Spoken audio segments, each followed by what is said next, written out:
السلام علیکم ناظرین، جہاں زیب عباسی ایک نئے پروگرام کے ساتھ حاضر ہے۔ سپریم کورٹ کی جانب سے پریکٹس اینڈ پروسیجر ایکٹ کے خلاف دائر درخواستوں کے اوپر جو کیس تھا اس کا تفصیلی فیصلہ جاری کر دیا گیا ہے۔ چیف جسٹس آف پاکستان قاضی فائز عیسیٰ نے یہ فیصلہ تحریر کیا ہے۔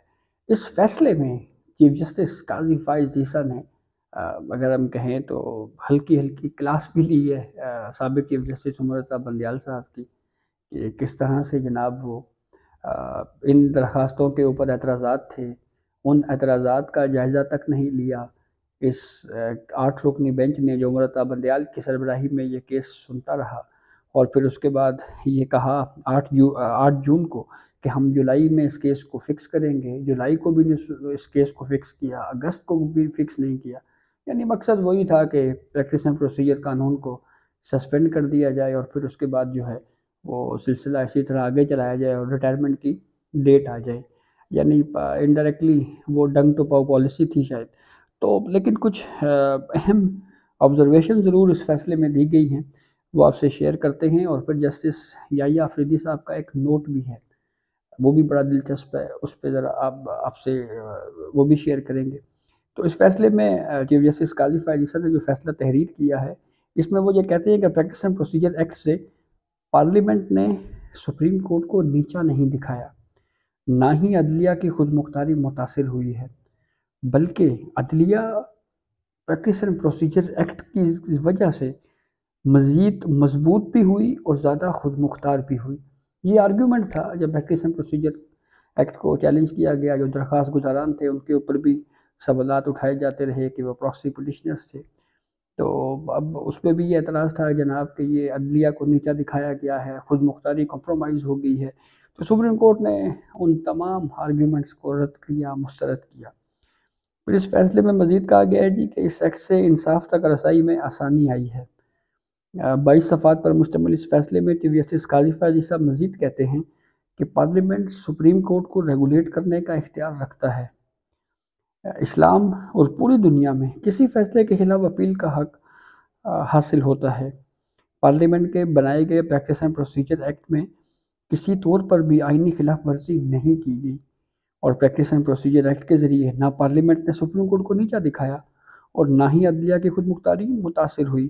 پریکٹس اینڈ پروسیجر سے عدلیہ زیادہ مضبوط اور زیادہ خود مختار ہوئی ہے، اور پریکٹس اینڈ پروسیجر ایکٹ کی ہر شق کا انتہائی احتیاط کے ساتھ جائزہ لیا گیا، اور انصاف تک رسائی جو ہے وہ اس سے ممکن ہوئی ہے۔ پھر اس کے بعد سابق چیف جسٹس عمر عطا بندیال صاحب کے حوالے سے انہوں نے لکھا کہ ان کی سربراہی میں بینچ نے 8 جون کو کہا کہ کیس جولائی میں مقرر کریں گے۔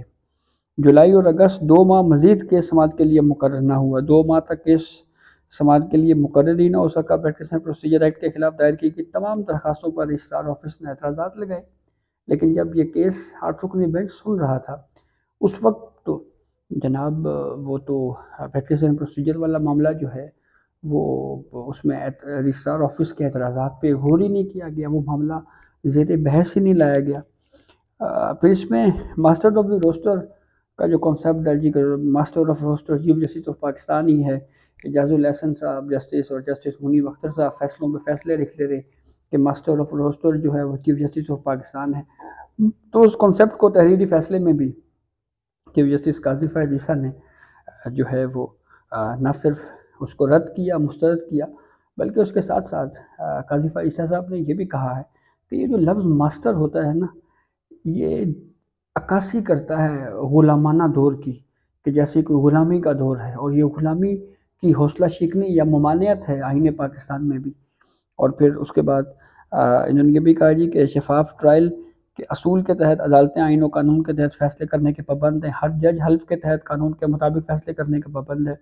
سپریم کورٹ چیف جسٹس اور دیگر ججز پر مشتمل ہے، اور چیف جسٹس اپنی دانش آئین کا چیف جسٹس کی جو اپنی دانش ہے، جو اپنا ذاتی وزڈم ہے، وہ آئین پاکستان کا متبادل نہیں ہو سکتا۔ نہ ہی چیف جسٹس پاکستان اپنی رائے دیگر ججز پر تھوپ سکتے ہیں۔ آئین و قانون میں ماسٹر آف روسٹر کی کوئی اصطلاح نہیں۔ جمہوریت کی بنیاد پر قائم آئین میں ماسٹر کا لفظ تضحیک امیز ہے۔ اور پھر انہوں نے یہ بھی کہا جی کہ ایک سے زائد افراد کے درمیان مشاورت جو ہے یہ تو شرعی اصول میں بھی ہے، اپنی رائے دوسروں پر مسلط کرنا دراصل دوسروں کو اہمیت نہ دینے کے مترادف ہے۔ عدلیہ کی ساکھ متاثر ہونے سے ملک اور عوام کو نقصان ہوتا ہے۔ پھر اس کے بعد اس فیصلے میں سپریم کورٹ نے جناب یہ بھی کہا ہے کہ پوری دنیا میں اور شرعی طور کے اوپر بھی یہ اصول ہے کہ کوئی بھی فیصلہ ہو اس کے خلاف اپیل ہونی چاہیے، اس لیے پریکٹس اینڈ پروسیجر میں آرٹیکل 184(3) کے فیصلے کے خلاف جو ہے وہ اپیل کا حق دیا گیا ہے۔ سپریم کورٹ کے لارجر بینچ کے فیصلے کو چھوٹے بینچز کے فیصلوں پر فوقیت دی جاتی ہے، آئینی روایات کو قانون کی طرز پر لاگو نہیں کیا جا سکتا۔ یہ تو ہو گیا تفصیلی فیصلہ۔ اب جیسے یحییٰ آفریدی صاحب کا نوٹ بڑا انٹرسٹنگ ہے، اس میں ایک تو وہ یہ کہتے ہیں کہ جناب ایسے وقت میں جب سیاسی ماحول انتہائی چارج ہو، آرٹیکل 184 کی شق 3 کے تحت مقدمات پر عدالتی بینچز کی تشکیل میں شفافیت ضروری ہے۔ پریکٹس اینڈ پروسیجر کے ذریعے لائی گئی تبدیلی بلا شبہ اچھی ہے۔ آرٹیکل 184 کی شق 3 کے تحت کی طرح جو صدارتی ریفرنس ہے اس کے ذریعے جو قانونی رائے پوچھی جاتی ہے، جو مشاورتی اختیار سماعت ہے، ایڈوائزری جوریسڈکشن ہے، اس کو بھی ریگولیٹ ہونا چاہیے۔ اور پھر انہوں نے جناب یہ بھی کہا کہ یہ اپیل کا حق بلا شبہ ایک مثبت اقدام ہے، لیکن یہ آئینی ترمیم کے ذریعے ہونا چاہیے، سمپل لیجسلیشن کے ذریعے، یعنی عام قانون سازی کے ذریعے یہ اختیار جو ہے وہ نہیں دیا جا سکتا۔ پھر اس فیصلے میں جسٹس یحییٰ آفریدی صاحب اپنے ویو میں مزید یہ کہتے ہیں کہ عدالتی بینچز کی تشکیل کا اختیار 3 رکنی کمیٹی کو ملنے سے سپریم کورٹ میں جمہوریت آئی ہے۔ عدالتی بینچز کی تشکیل کا اختیار 3 رکنی کمیٹی کو دینے سے عدلیہ میں شفافیت آئے گی۔ ہمیں یہ نہیں بھولنا چاہیے کہ نظام عدل کا مرکز عوامی اعتماد ہے، اور آرٹیکل 184 کی شق 3 کے تحت مقدمات کے لیے تشکیل دیے گئے بینچز پر معاشرے کا ہر طبقہ اعتراض اٹھاتا رہا، سول سوسائٹی، وکلاء، صحافی، ہر کوئی اعتراض اٹھاتا رہا، اور آرٹیکل 184 کی شق 3 کو ریگولیٹ کرنے کی ضرورت کو سپریم کورٹ کے ججز بھی اجاگر کرتے رہے ہیں، اور اس کی ضرورت سے جو ہے وہ انکار نہیں کیا جا سکتا۔ اور پھر انہوں نے یہ بھی کہا میری رائے میں صدارتی ایڈوائزری رائے کے اختیار یعنی آرٹیکل 186 کو بھی ریگولیٹ ہونا چاہیے۔ اچھا، پھر اس کے بعد جو ہم خیال ججز کے حوالے سے ایک کانسیپٹ تھا تو اس کے اوپر بھی کمنٹ کیا ہے جسٹس یحییٰ صاحب نے۔ وہ یہ کہتے ہیں کہ میرے خیال میں کوئی بھی چیف جسٹس کے بینچز کی تشکیل پر کی نیک نیتی پر شک نہیں کر سکتا، لیکن جب چارج سیاسی ماحول ہو تو ایسی صورت میں بینچز کی تشکیل اور ایڈوائزری اختیاری سماعت میں شفافیت ہونا ضروری ہے۔ بلا شبہ پریکٹس اینڈ پروسیجر ایکٹ کے ذریعے لائی گئی یہ جو تبدیلی ہے یہ بڑی اچھی ہے، بڑی زبردست ہے۔ تفصیلی فیصلہ جاری ہو گیا ہے، لیکن ملٹری کورٹس کے حوالے سے ڈیٹیل ریزننگ جو جسٹس اعجاز الاحسن صاحب جس بینچ کو ہیڈ کر رہے تھے ابھی تک وہ نہیں آئی۔ اور اس کے ساتھ ایک جڑی ہوئی خبر جناب یہ ہے کہ لیول پلینگ فیلڈ کے حوالے سے قائم مقام جو جسٹس سردار طارق مسعود صاحب نے یہ کہا تھا کہ ہم ممکنہ طور کے اوپر آج اس کیس کو سنیں گے، لیکن ایک جج کی عدم دستیابی کے سبب پوری بینچ 1 کی کاز لسٹ ڈی لسٹ ہو گئی ہے۔